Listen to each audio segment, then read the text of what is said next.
Ismail Musa was out having tea with his brother Jamilu when they first heard the gunshots.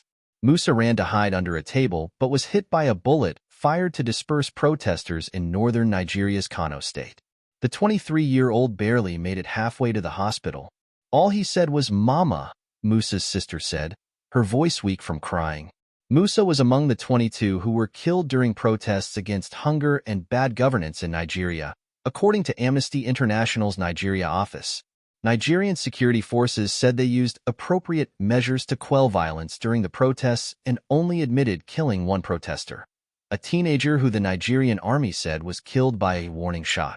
But the Associated Press spoke to 3 families who said their relatives were killed by gunshots fired by security agencies, some of their accounts verified by witnesses and videos from the scenes. There was nothing whatsoever that happened during that protest to warrant the use of live firearms, Amnesty International's Nigeria director Isa Sanusi said. The cost of living crisis that fueled the protests is the worst in a generation in this oil-rich and most populous African country, which by 2050 is forecast to become the 3rd most populous nation in the world, tied with the United States after India and China. That crisis is blamed on the government's economic policies to save more money and attract investors, but which have contributed to pushing the inflation rate to a 28-year high of 34.19%, while the currency, the naira, languishes at record lows against the dollar. At least 63% of the population is poor. The government has struggled to create jobs. And the world's longest war on militancy continues to unfold in its northeast.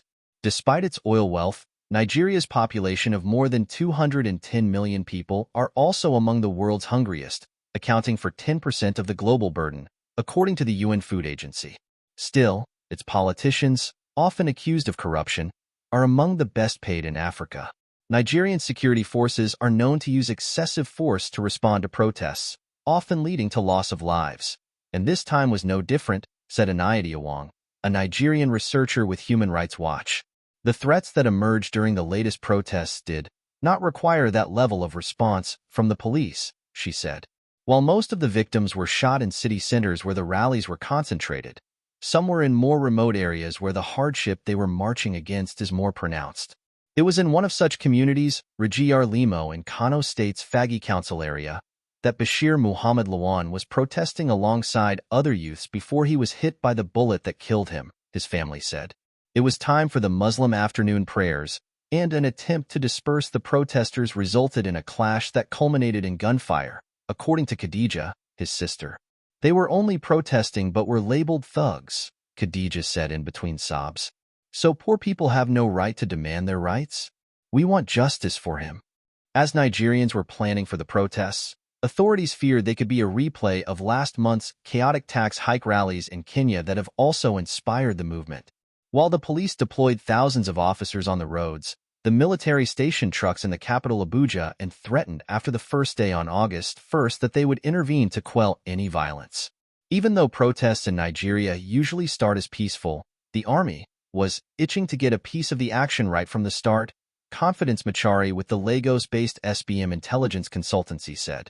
As thousands poured onto the streets across the country on the first day of the protests, police fired tear gas to disperse crowds in several places while looting and vandalism were reported in some states. Events from that day showed what was being instigated was mass uprising and looting, not protest, National Police Chief Kayode Gbedekun said.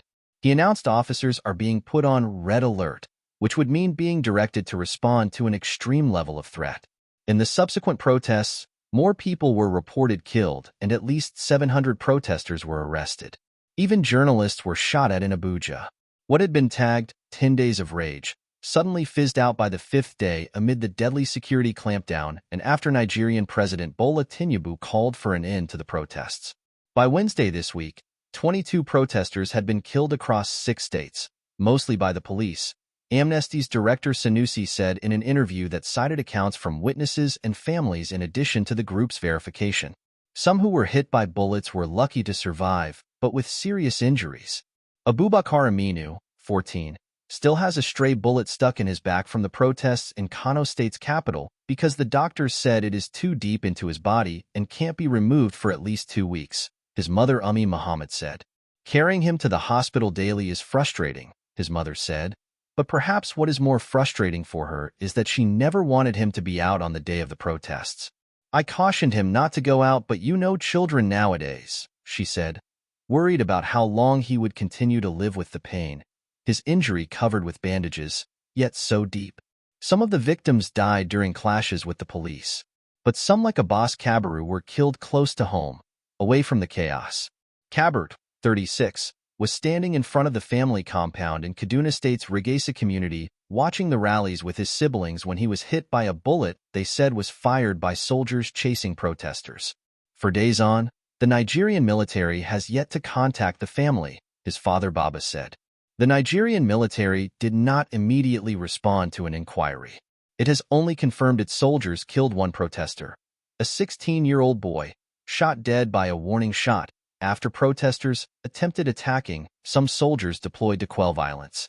Abbas was an easygoing child who did not drink or smoke, he said as he recalled in pain what life was like with his son around. My joy is that there were positive comments about him. The whole community was saying good things about his life. And that made me happy as a father,